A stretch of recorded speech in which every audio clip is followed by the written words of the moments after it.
ছোট আমের আচারের রেসিপিটি তো সবাই তৈরি করে, কিন্তু তারপরও এমন অসাধারণ স্বাদ কেন হয় না জানেন?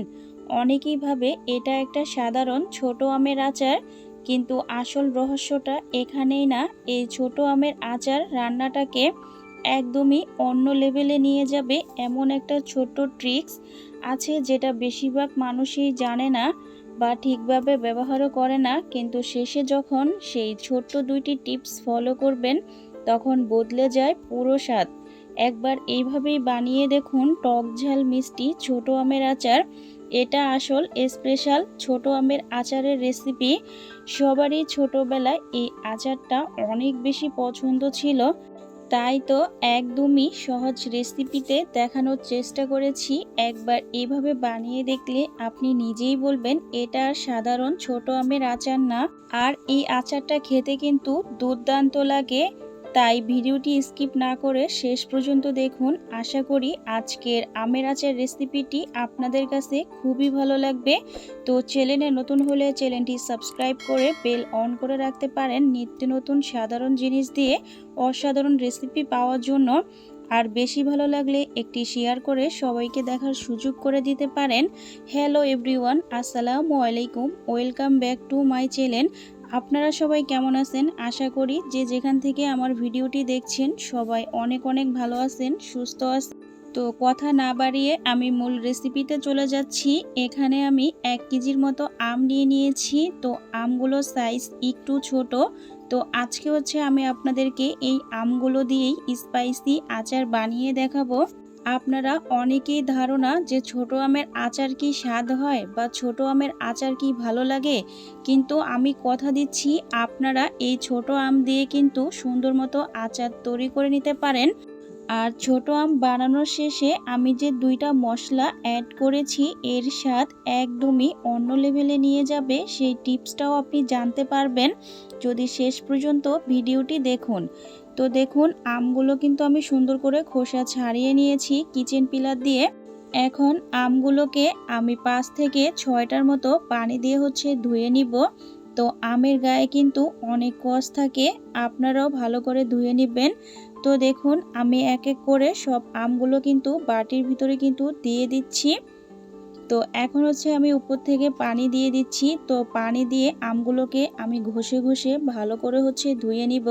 তো আপনারাও এইভাবে আমগুলোকে ভালো করে কিন্তু ধুয়ে নেবেন। তো আমি চেষ্টা করেছি একদমই ঘরোয়া মশলা আর সহজ রেসিপিতে কিভাবে ছোট আমের আচার তৈরি করতে হয় সেই রেসিপিটি। তো এখন আমি আমের ভিতরে 1 টেবিল চামচ লবণ অ্যাড করে দিয়েছি। তো লবণ দিয়ে যখন আমটা ভালো করে ধোয়া হবে, তখন কিন্তু আমের গায়ে কিন্তু কোনো প্রকারের কষ থাকবে না, বা আমের কালারটা কিন্তু খুবই সুন্দর আসবে। তো দেখুন, আমগুলোকে কিন্তু আমি অনেকবার পানি চেঞ্জ করে কিন্তু ধুয়ে নিয়েছি। এখন আমি একটা মিক্সিং বাটিতে আমগুলো কিন্তু তুলে নিচ্ছি। তো দেখবেন পানিগুলো ভালো করে ছেঁকে তারপর আমগুলোকে তুলে নেওয়ার চেষ্টা করবেন। তো এখন আমি সব আমগুলোকে সুন্দর করে ধুয়ে নিয়েছি। আপনারা তো দেখতেই পাচ্ছেন আমের গায়ে কোনো প্রকারের পানি কিন্তু নেই। তো এখন আমগুলো আমি একটা সাইডে রেখে দিব। এখন আমি আমগুলোকে ছোট ছোট করে কেটে নিব। যেহেতু আমের সাইজগুলো একটু ছোট, তাই আমি বেশি কিন্তু টুকরো করব না। তো আমি মাঝখানে কেটে এখন 2 পাশ থেকে কেটে নিচ্ছি।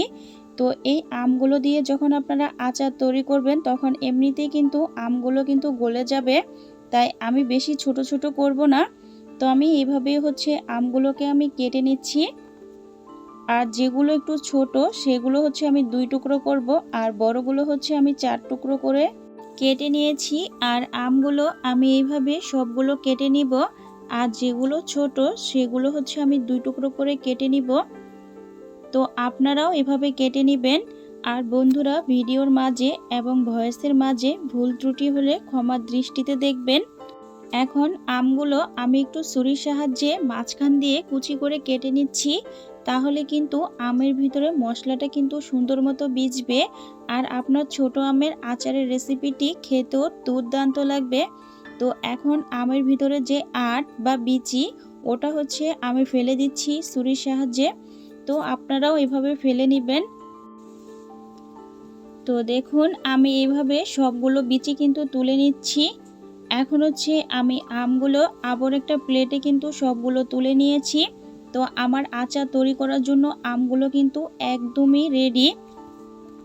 তো আপনাদেরকে আমি দেখিয়ে দিচ্ছি আমগুলো অ্যাকচুয়ালি কেমন হবে। আর বন্ধুরা, ভিডিওটি স্কিপ করবেন না, তাহলে ছোট আমের আচারের আসল ম্যাজিকটাই কিন্তু দেখতে পাবেন না। তাই শেষ পর্যন্ত দেখুন। আর এইভাবেই এই সিজনে ছোট আম দিয়ে কিন্তু আচার আপনারাও বানিয়ে নিতে পারেন খুব সহজ রেসিপিতে। তো এখন হচ্ছে আমি এখানে 5 ফোড়ন তৈরি করে নিচ্ছি। তো আপনারা চাইলে কিন্তু বাজার থেকে 5 ফোড়ন কিনে এনেও কিন্তু আচার তৈরি করে নিতে পারেন। তবে আজকে আমি ছোট আমের আচারের রেসিপিটি তৈরি করব ঘরে 5 ফোড়ন বানিয়ে। তো এখানে হচ্ছে আমি হাফ টেবিল চামচ পরিমাণ হচ্ছে ধনিয়া, তারপর হচ্ছে কালো জিরা, হলুদ সরিষা, কালো সরিষা, তারপরে রান্না করা রেগুলার জিরা, এগুলো হচ্ছে আমি দিয়ে, আর হাফ টেবিল চামচ হচ্ছে মেথি, সব কিছু দিয়ে হচ্ছে আমি 5 ফোড়ন তৈরি করে নিয়েছি। তো এখন হচ্ছে এখানে আমি হলুদ সরিষা আর লাল সরিষা দিয়ে আমি একটা পেস্ট বানিয়ে নিয়েছি। আর নিয়েছি রসুন। এখন চুলায় একটা প্যান বসিয়ে দিয়েছি। আর এখানে আমি প্রায় 2 কাপের মতো সরিষার তেল দিয়ে দিয়েছি। তো তেলটা যখন হালকা গরম হবে, এখানে আমি 4টা শুকনো মরিচ আমি দিয়ে দিয়েছি। তো এগুলোকে আমি হালকা একটু নেড়েচেড়ে ফ্রাই করে নিব। তো এখন আমি দিয়ে দিব রসুন। তো এখানে আমি মিডিয়াম সাইজের 2টা রসুন নিয়ে নিয়েছি। তো রসুনের আমি কোয়াগুলো সুন্দর করে ধুয়ে কেটে নিয়েছি। বড় হলে আপনারা একটু কেটে দিবেন, আর যদি কোয়াগুলো ছোট হয় তাহলে আর কাটার দরকার নেই। তো এখন হচ্ছে আমি হাফ টেবিল চামচ পরিমাণ হচ্ছে 5 ফোড়ন দিয়ে দিয়েছি। তো এখন হচ্ছে আমি এখানে কাসুন্দি বেটে রেখে দিয়েছিলাম, তো কাসুন্দি বাটাটাও আমি তেলের ভিতরে অ্যাড করে দিয়েছি। তো এখন হচ্ছে আমি সব কিছু ভালো করে একটু ভেজে নিব। তো এখন হচ্ছে আমি যে আমের টুকরাগুলো করে রেখে দিয়েছিলাম, তো আমের টুকরাগুলো এখন হচ্ছে আমি দিয়ে দিয়েছি। তো এখন মশলার সাথে আমের টুকরোগুলোকে আমি ভালো করে নেড়েচেড়ে হচ্ছে মিশিয়ে নিব।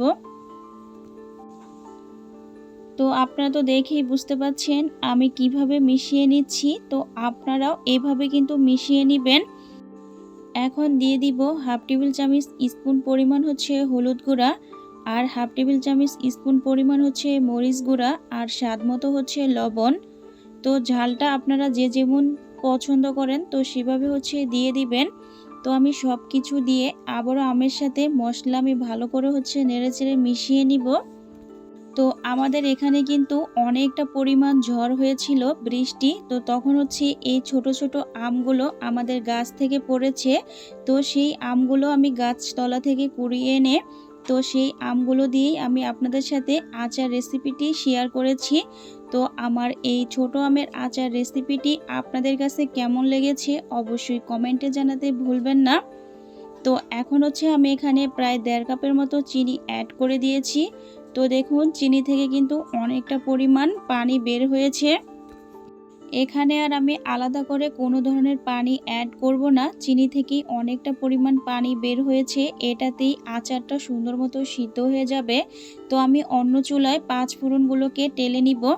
তো এখন হচ্ছে আমি এখানে 6 থেকে 7টার মতো শুকনা মরিচ, এগুলোকে আমি হালকা একটু ভেজে নিয়েছি। তো এখন ভেজে নিব আমি 5 ফোড়ন। তো আপনারা যখন এই আচারটি তৈরি করবেন অবশ্যই কিন্তু শুকনা মরিচটা টেলে তারপর হচ্ছে বাটনায় বেটে তারপর কিন্তু দিবেন, তাহলে আপনার আচারের টেস্ট ও ফ্লেভার একদমই অন্যরকম হবে, আর খেতে কিন্তু অপূর্ব লাগবে। তো এখন হচ্ছে আমি 5 ফোড়নগুলো শিলনোড়ায় কিন্তু সুন্দর করে বেটে নিয়েছি। তো আপনারা অনেকেই আছেন যখন 5 ফোড়নগুলো দেন অনেকটা মিহি করে ফেলেন, বেশি মিহি করবেন না, তাহলে আপনার আচারটি খেতে কিন্তু ভালো লাগবে না, আর টেস্ট কিন্তু একদমই ভালো আসবে না। তো বন্ধুরা, আমি কিন্তু ভিডিওর শুরুতে বলেছিলাম শেষে 2টা টিপস আছে। তো আপনারা যখন এই আচারটি তৈরি করবেন 5 ফোড়ন কিন্তু বেশি মিহি করবেন না, হালকা একটু দানা দানা ভাব রেখে মিহি করবেন, তাহলে আপনার আচারটি খেতে কিন্তু ভালো লাগবে।